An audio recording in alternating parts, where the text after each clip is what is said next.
Sir ఈ cycle యాత్ర ప్రభుత్వానికి అయితే వ్యతిరేకం కాదు సార్. ఆటో కార్మికులు ఉపాధి కోల్పోయాం కాబట్టి ఉపాధి కోసం మాత్రమే.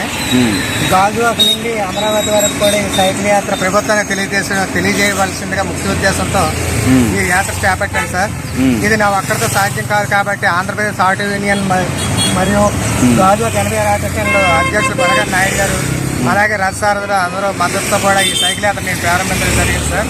అలాగే దారి పొడవునా కూడా ఆటో స్టాండ్లు ఎన్ని ఉన్నాయి అందరూ కూడా నాకు మద్దతు తెలియజేస్తూ, అలాగే టీడీపీ బీజేపీ మొత్తం రాజకీయాలకు అతీతంగా అందరూ కూడా నాకు మద్దతు తెలియజేస్తున్నారు సార్. ఎందుకంటే ఇది ప్రభుత్వానికి వ్యతిరేకం కాదు, మాకు ఉపాధి కల్పించాలనే ఉద్దేశంతో మాత్రమే ఇది చేస్తారు సార్. నాకు మెయిన్ ఉద్దేశం ఏంటంటే ఇది ఉచిత బస్సు వల్ల ఉపాధి కోల్పోయాను కదా సార్. దానివల్ల మాకు ఉపాధి పూర్తిగా కోల్పోయింది సార్. ఆగస్టు 15 నేను ఉచిత బస్సు రావడం వల్ల ఆ పథకాన్ని కాస్త మహిళలకు నగదు బదిలీ పథకం కింద ప్రవేశపెట్టి ప్రయాణ నిమిత్తమై నెలవారో లేదా సంవత్సరం వరకు ప్రభుత్వం డబ్బులు ఇస్తే బాగుంటుందని మా ఆలోచన సార్. అలాగే ఇది కానీ సాధ్యపడకపోతే మాకొచ్చే ఇప్పుడు ప్రభుత్వం బస్సులు పెంచుతామంది సార్. అందులో ఆర్టీసీ డ్రైవర్లు కానీ కండక్టర్లు కానీ మా టాటా మ్యాక్స్ క్యాబ్ డ్రైవర్లు మాత్రమే తీసుకునే విధంగా ఉండాలని కోరుకుంటారు.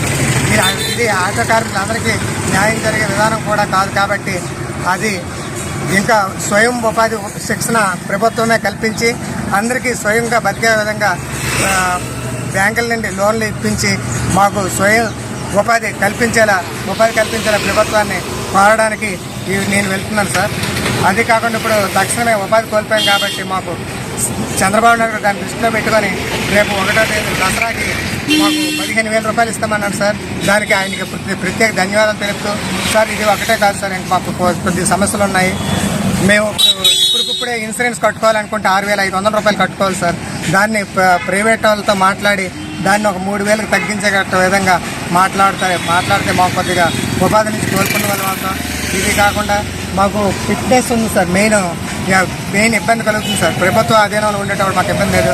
ఈ ప్రైవేట్కి ఇచ్చిన తర్వాత ఆన్లైన్ విధానం పెట్టడం వలన మాకు 860 రూపాయలు చలానా కట్టుకొని అయితే అది ఆ రోజు కానీ ఫెయిల్ అయితే మరుసటి రోజు మళ్ళీ 860 రూపాయలు చలానా తీసుకోవాల్సి వస్తుంది సార్. దాన్ని 15 రోజుల వరకు పాత పద్ధతిలో నడపమని మేము కోరుకుంటున్నాం సార్. అది కాకుండా జీవో నెంబర్ 2121 రద్దు చేసి ఫైన్ల భారం నేను కూడా తగ్గిస్తారని కోరుకుంటున్నాం. అలాగే మాకు ఉచిత బస్సు కోల్పోవడం వల్ల చాలా ఇబ్బంది పడుతుంది కాబట్టి ఇది ప్రభుత్వానికి వ్యతిరేకం కాదు సార్.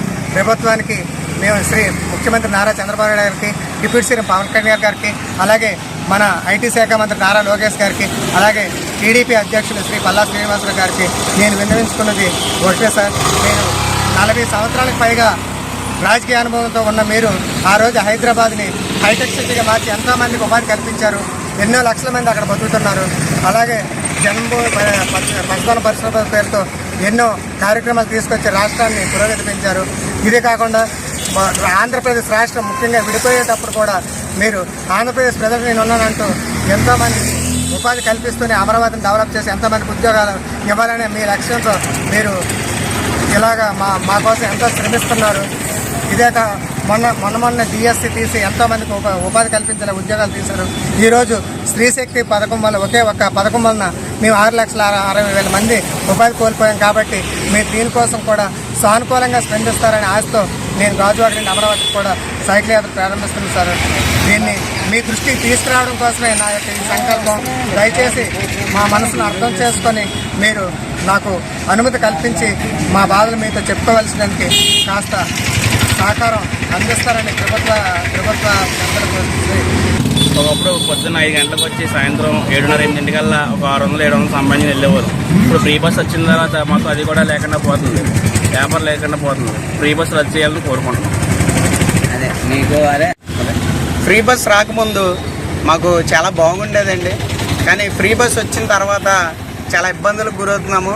రోజుకి ఒకప్పుడు 1000 రూపాయలు 1500 చేసే మేము ఇప్పుడు 200-300 చేసుకోవడానికి కూడా చాలా కష్టమైన పరిస్థితి నెలకొంటుంది. మరి అలాంటి పరిస్థితి ఫ్రీ బస్ వల్ల వచ్చింది. మరి దాని మీద చంద్రబాబు నాయుడు గారు, పవన్ కళ్యాణ్ గారు, అలాగే లోకేష్ గారు స్పందించాలని అయితే కోరుకుంటున్నాను. నా పేరు రామచంద్ర. అయితే మొన్న ఒక ఆయన నడుచుకుంటూ చింతకాయల శ్రీను గారు ర్యాలీ చేపట్టారు. ఆయన ఒక్కలే నడుచుకుంటూ వెళ్తున్నారు.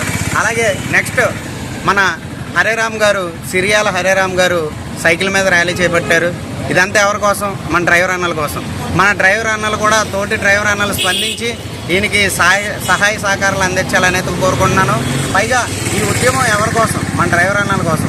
ఇదంతా కూడా చంద్రబాబు నాయుడు గారు గమనించి, డిప్యూటీ సీఎం గారు పవన్ కళ్యాణ్ గారు, అలాగే నారా లోకేష్ గారు కూడా గమనించి మాకు న్యాయం చేకూర్చాలని అయితే కోరుకుంటున్నామండి. ఈ 15,000 అన్నది ఎంతకీ చాలదు. ఫ్రీ బస్సులో మీరు కొన్ని షరతులు పెట్టడం కానీ, లేకపోతే ఫ్రీ బస్ తొలగించినా మాకు ప్రాబ్లం లేదు. అలాంటి ఏమైనా చేస్తారని అయితే కోరుకుంటున్నాను. Thank you. చెప్పండి. అందరికీ నమస్కారం. నా పేరు రామారావు. ఒకప్పుడు ఆటో ఫీల్డ్ ఇప్పుడు వచ్చి మేము 20 సంవత్సరాలు అయిందండి. 20 సంవత్సరాల నుంచి కూడా మేము ఆటోలు అద్దె ఆటోలు వేసుకుని దేవుని కల్పిస్తున్నామండి. తెల్లజామున వచ్చి సాయంత్రం చేస్తే ఒక 1000 రూపాయలు చేసేవాళ్ళండి. ఇవాళ రోజున అదే ఆటో అద్దెకి తీసుకొని అద్దెగా కడతామా మేము, లేకపోతే మేము ఆయిల్ పోసుకొని తిరుగుతామా? ఈ రోజున 200-300 చేయడం చాలా కష్టమవుతుంది మాకు. 2 పిల్లలు ఉన్నారండి.